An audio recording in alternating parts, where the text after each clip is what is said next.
My name is Georgia McKenna." The moment my fingertips brushed against that silver box, the last shred of attachment I'd held deep within my heart, my lingering hope for family, shattered completely.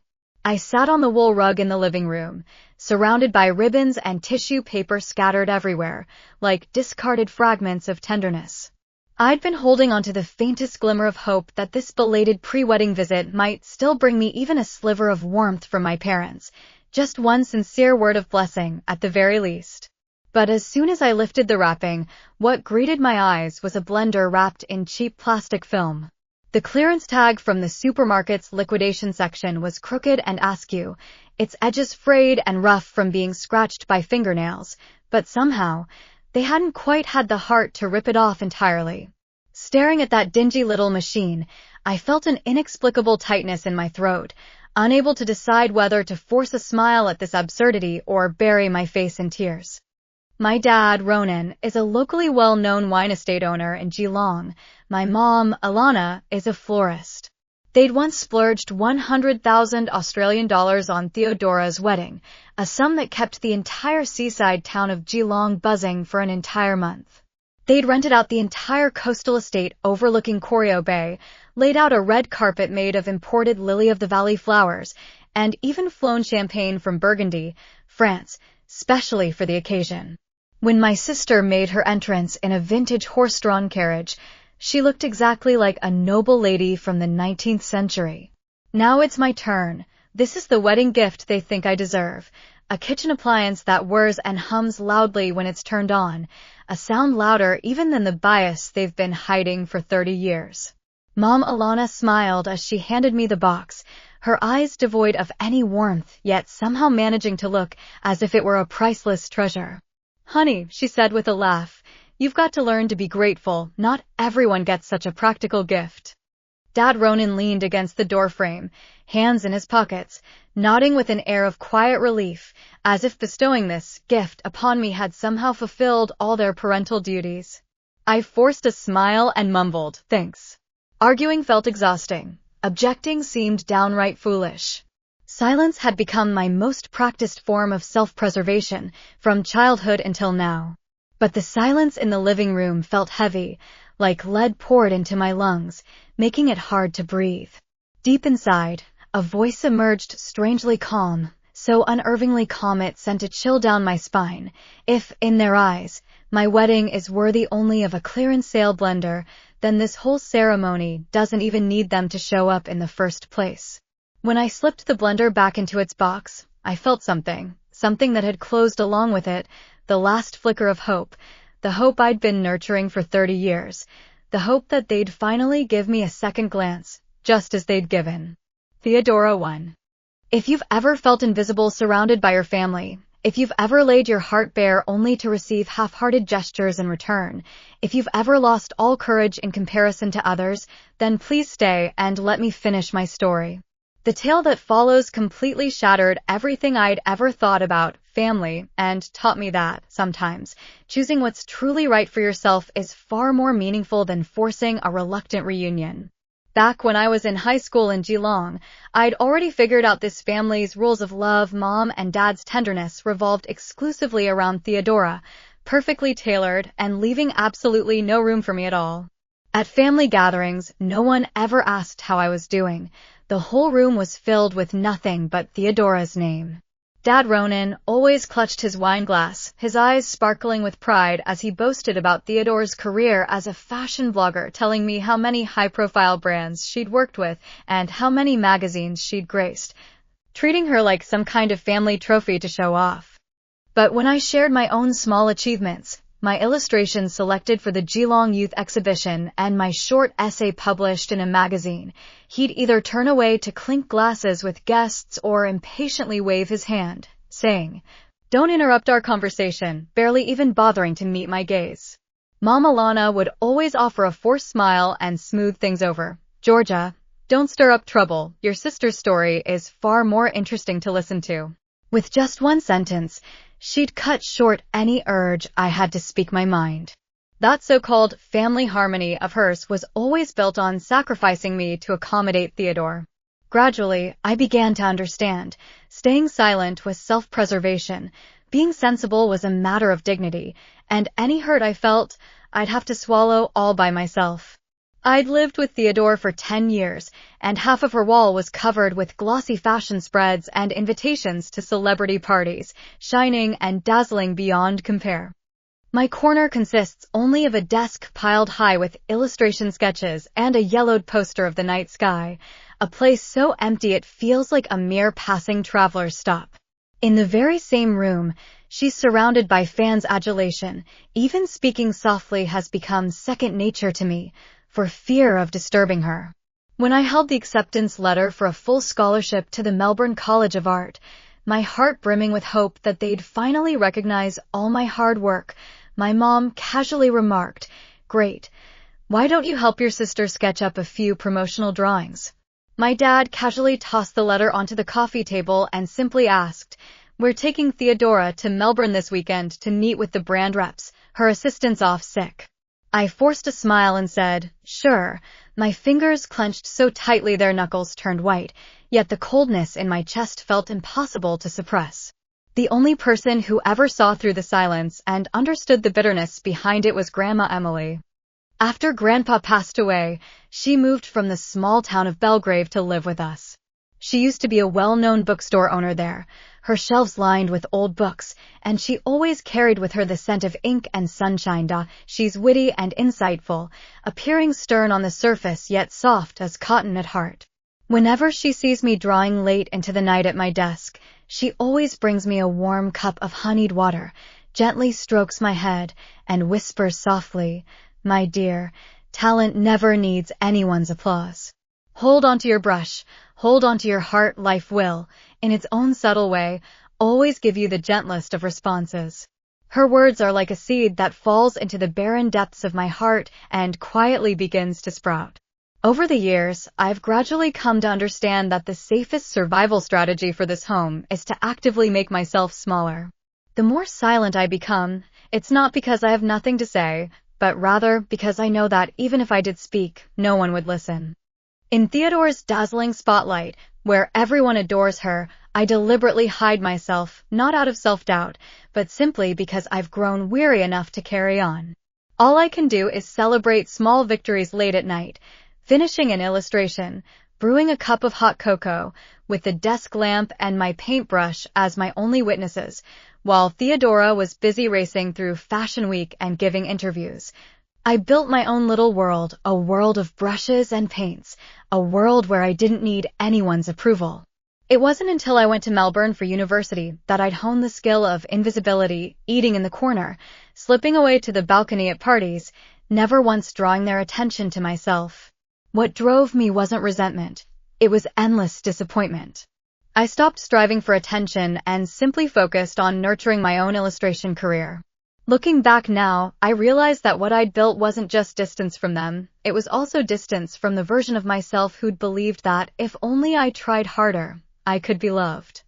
3 months before the wedding, the sky over Corio Bay was as clear and sapphire blue as ever, and the setting sun had dyed the sea a soft peach pink hue. Finn, an environmental engineer, and I drove there together. This was the first time in a long while that I felt truly at peace. We sat on a rocky outcrop by the shore, sharing sandwiches and chatting about illustration and environmentalism, simple, comforting little things. Suddenly, he pulled out a velvet box.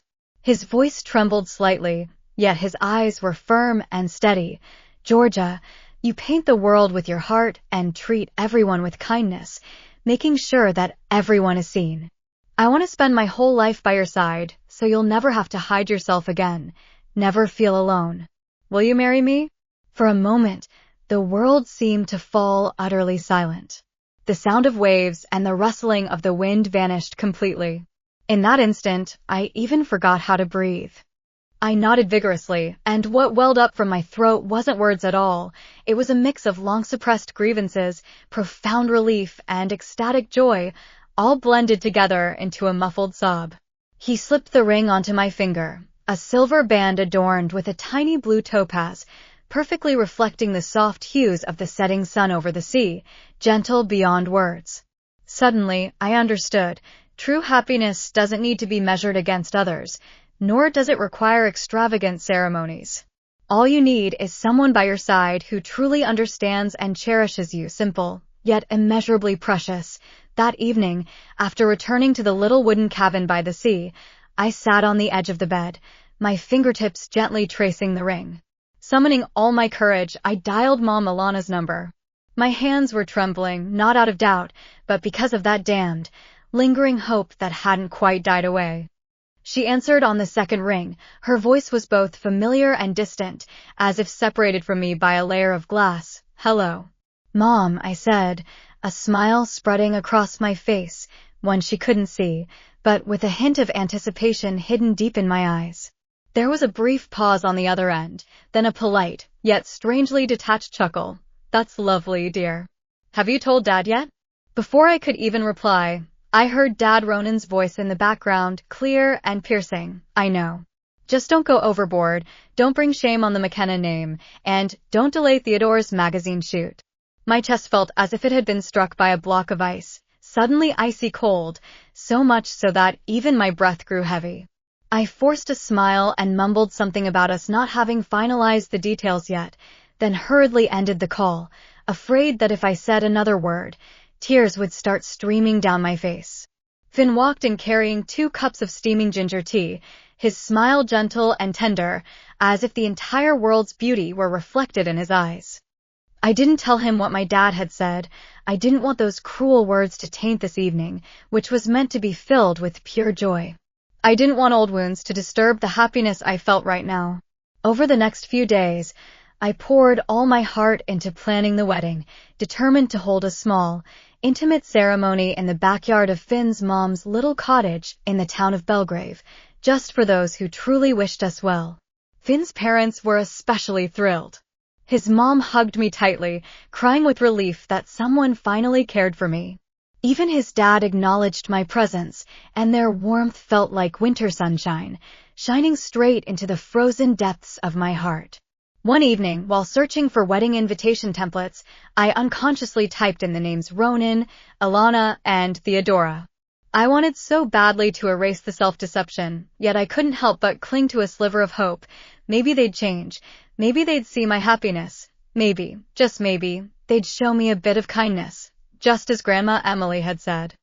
Every few days, I'd call my mom to share little details about the wedding preparations, but she always seemed distracted, her voice flat and devoid of any emotion. She'd interrupt me mid-sentence. "Don't make it too complicated. Don't delay Theodora's trip to Sydney Fashion Week." I swallowed my frustration and replied, only to receive a perfunctory "sounds good" in return. Still, I kept sharing even though I knew she didn't care. I held on to that last glimmer of hope, hoping somehow to warm up our icy relationship, hoping that those who'd always favored others might finally notice all the good things about me.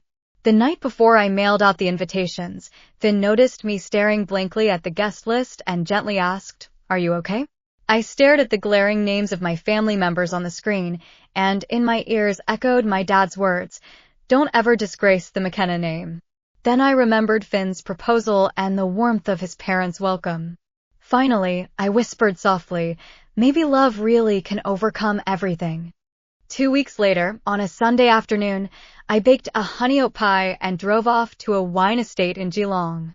As I stood before the familiar rose bushes, the flowers Mom loved most yet never once gave me a single bouquet, I clutched the pie tightly, trying hard to suppress my anxiety.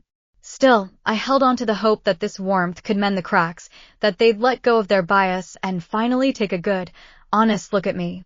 Before I even had a chance to knock on the door, Mom Alana opened it for me. She was wearing an elegant dress and had perfectly applied makeup, looking as if she were about to head to a party.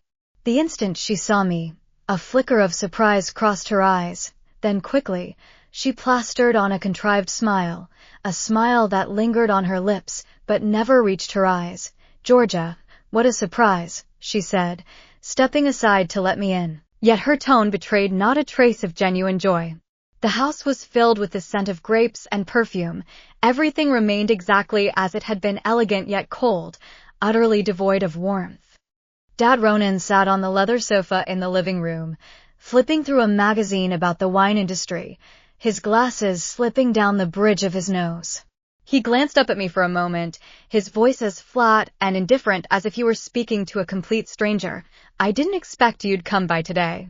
There was no greeting, no sign of concern, just distance, as if I were merely a neighbor stopping by out of politeness. "I baked a pie and brought some over for you," I said, handing it over as though it were a token of goodwill, hoping to elicit even a flicker of kindness from them. Mom Alana took the pie and casually set it down on the kitchen counter, not even bothering to open it. She simply nodded and said, "How thoughtful of you, dear. We're heading over to Theodora's apartment.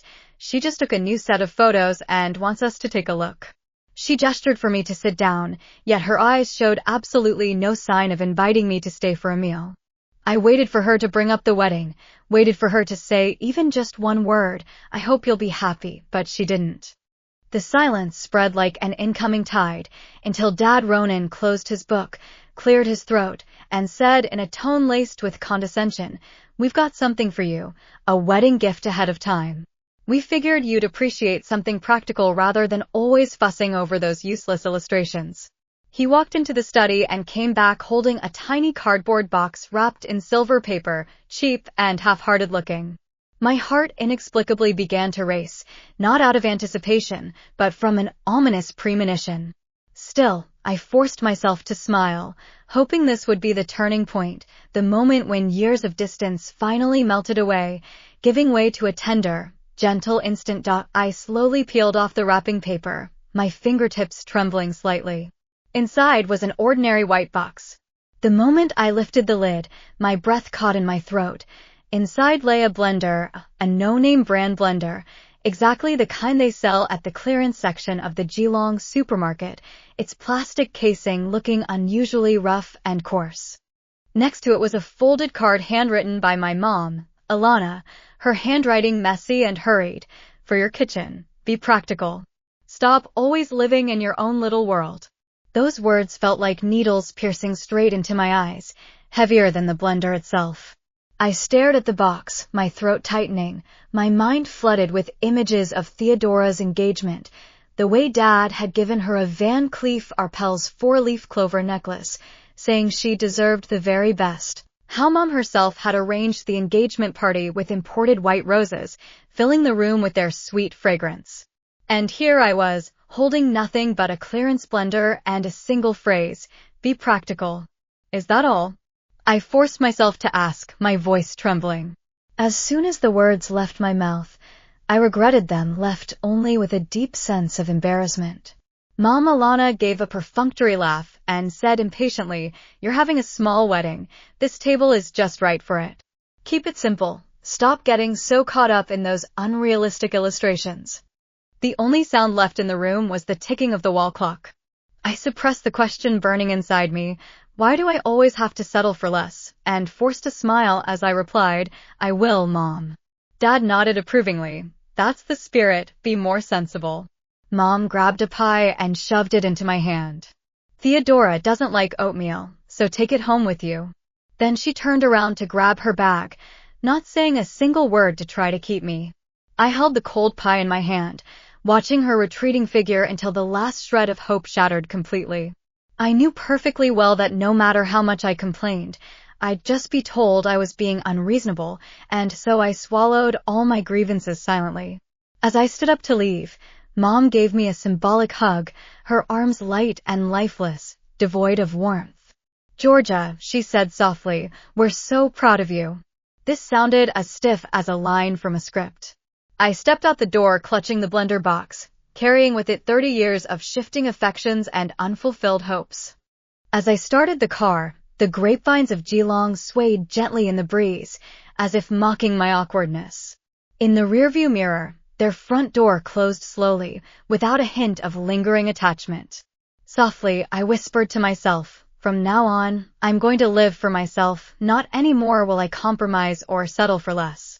That night, raindrops tapped against the window as I sat on the sofa, an unopened blender resting at my feet and a chilled cup of tea cradled in my hands. Finn sensed my silence and turned off the TV, sitting down beside me. He gently took my hand in his. "Something's happened, hasn't it?" He didn't press me, he just waited quietly, letting me speak when I was ready. I nodded, my voice choked with emotion. I went to see them, and they gave me a clearance blender, a last-ditch effort to get rid of it, and even told me not to bother with illustration anymore, just stick to something practical. The laughter caught in my throat, turning into sobs. Finn softly pulled me into his arms and patiently began to stroke my back. I buried myself in his arms, and the silence and restraint I'd been holding onto for 30 years finally crumbled completely. I burst into tears. He held me close, remained silent for a moment, and only when my sobs gradually subsided did he speak softly, his voice firm yet tender. "Georgia, our happiness doesn't need their approval. It never has. Your illustrations aren't worthless. Your kindness and talent are both worthy of being cherished. As for our wedding, as for our life, so long as we love it ourselves, that's all that matters." Finn's words struck a chord within me. For the first time, I realized that all these years, the waiting I'd carried had been utterly futile. They hadn't failed to see me. They'd deliberately chosen to look away, favoring Theodora while ignoring my pain and suffering. Outside, the rain grew heavier. I wiped away my tears, my gaze now clear and sharp. "I don't want to wait anymore." Finn wrapped his arms around me from behind and said, "Then let's not wait any longer. We'll decide our own wedding, and we'll invite only those who truly love us." His words gave me courage. I walked over to the desk, opened the wedding booklet, and without a second thought, crossed off Ronan, Alana, and Theodora's names.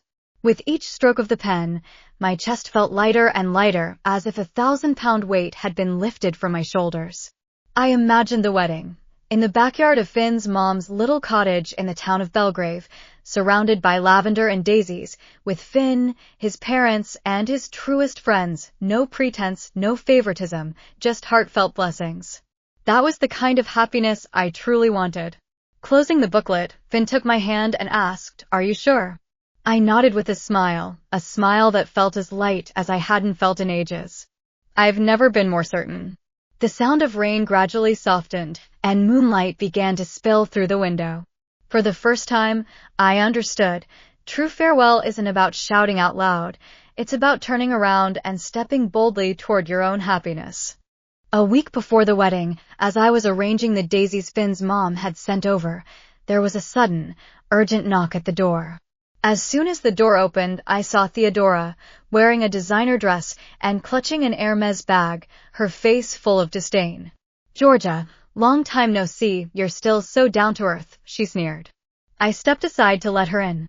She glanced around my apartment, her eyes lingering disapprovingly on my illustrations. "You live in such a tiny place? And you've got all these useless paintings piled up here." She picked up the wedding brochure and mocked, "I heard you're planning to hold your wedding in that shabby little courtyard in Belgravia? How sad, you can't even afford a decent venue." I replied calmly, "This is exactly what I want. As long as I have people who genuinely wish me well, that's enough."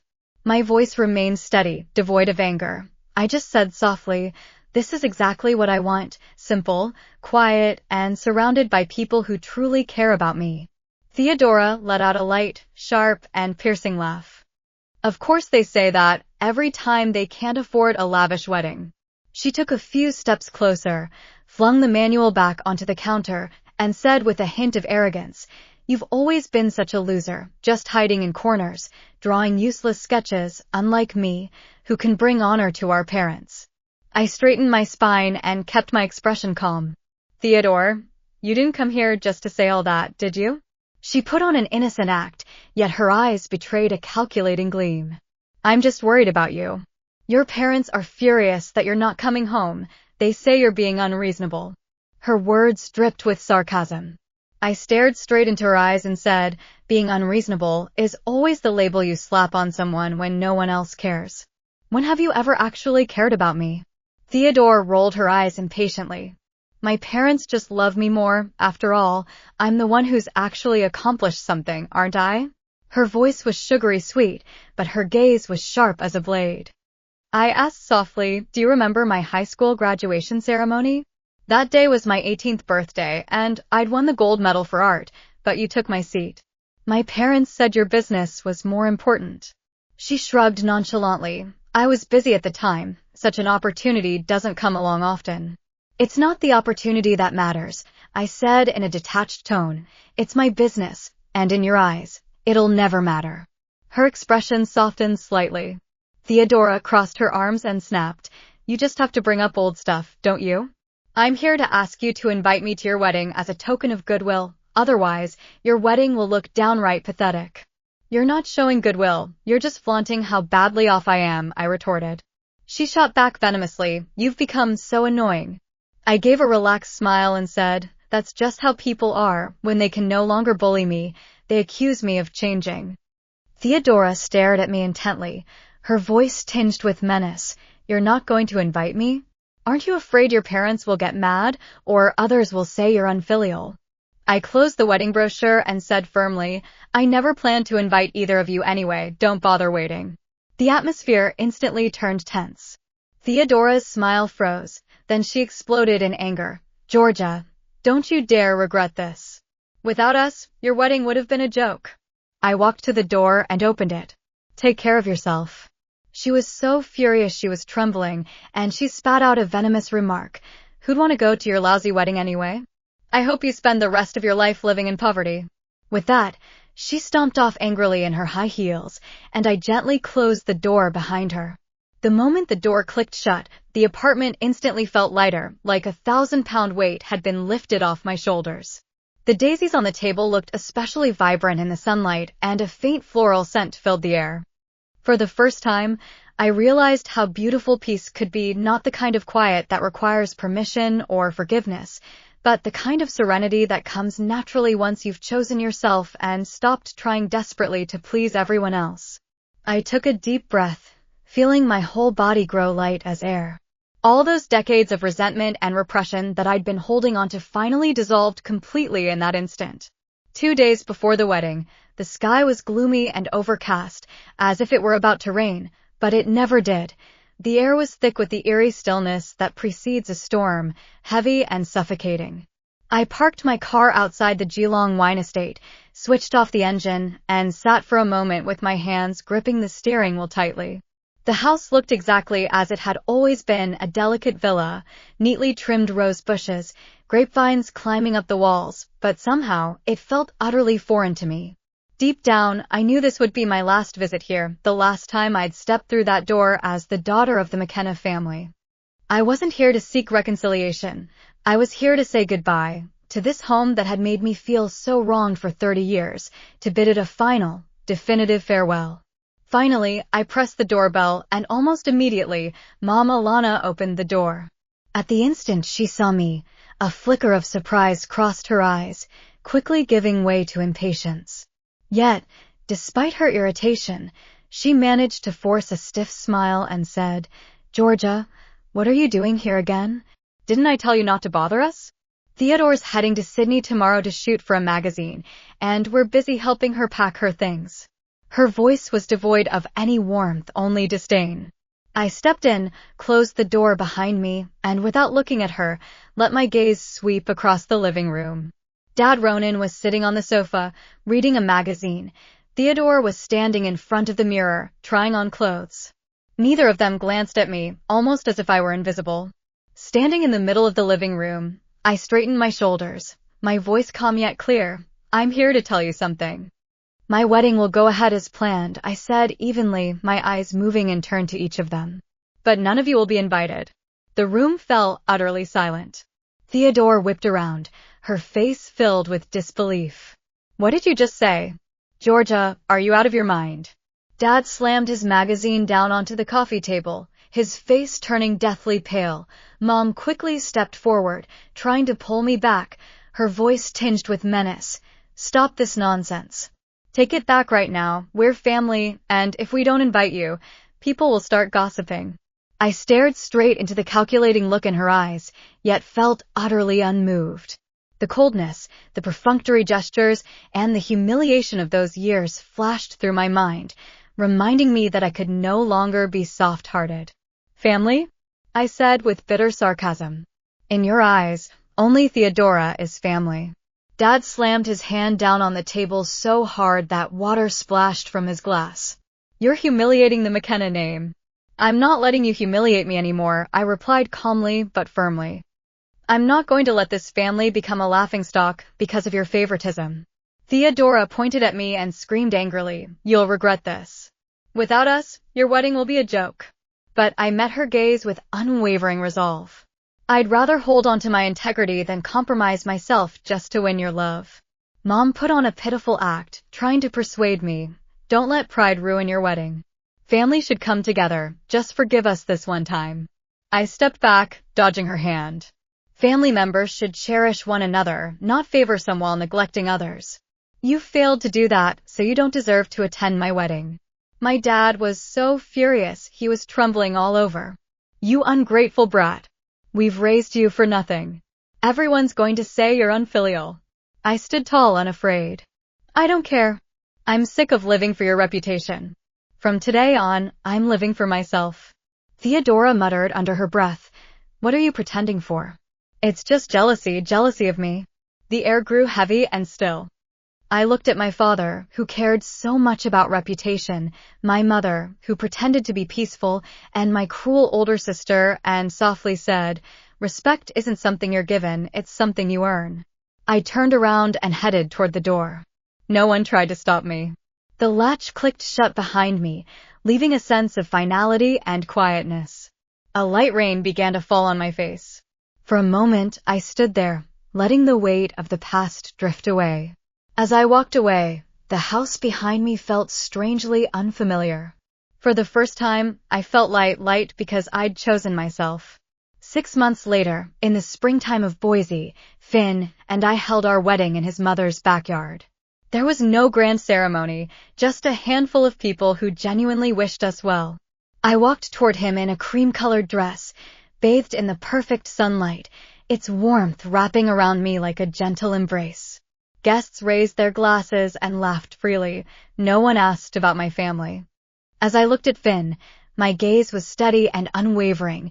I had chosen happiness, and happiness had chosen me in return. A few weeks later, the McKenna family's reputation hit rock bottom. A video of Theodore mocking my wedding was leaked online, causing sponsors to pull out and contracts to be terminated. My parents were ostracized by their social circle for showing favoritism, losing all semblance of face. They stopped attending social events altogether, and what had once been their pride now became nothing but a stumbling block. One afternoon, Georgia received a letter from Grandma Emery. The handwriting was slightly shaky, yet still perfectly legible. Inside was a short note and a new copy of her will. Emery had rewritten the entire document, leaving her entire estate entirely to Georgia. At the end of the note was her neat handwriting, to the child who gives without expecting anything in return. Georgia sat there, reading those words over and over again. In her heart, there was no excitement, only a quiet sense of relief. It wasn't about inheritance, it was about being seen. That evening, she stood in the kitchen, sunlight slanting through the window. On the counter sat the old blender, the very one her parents had given her with a gesture that seemed almost charitable. She added strawberries, milk, and ice cubes, pressed the button, and listened to its steady hum as it began to whir. Then she smiled. I never would have thought you'd actually turn out to be useful after all, she murmured softly, taking a sip of the juice in her glass. The apartment was filled with a gentle serenity, a calmness that followed a storm. For the first time, silence no longer hurt. It felt like a promise finally fulfilled. The stillness had found its voice, a silence that had finally grown tender. In every family, fairness isn't about money, it's about respect. When love becomes conditional, it loses its meaning. Standing up for yourself isn't about revenge, it's about reclaiming your self-worth. True peace isn't about being accepted by others, it's about accepting yourself. Leaving behind those who belittle you takes courage, but sometimes, that's the only way to make room for the love that's been waiting for you all along. Thank you for listening until the end.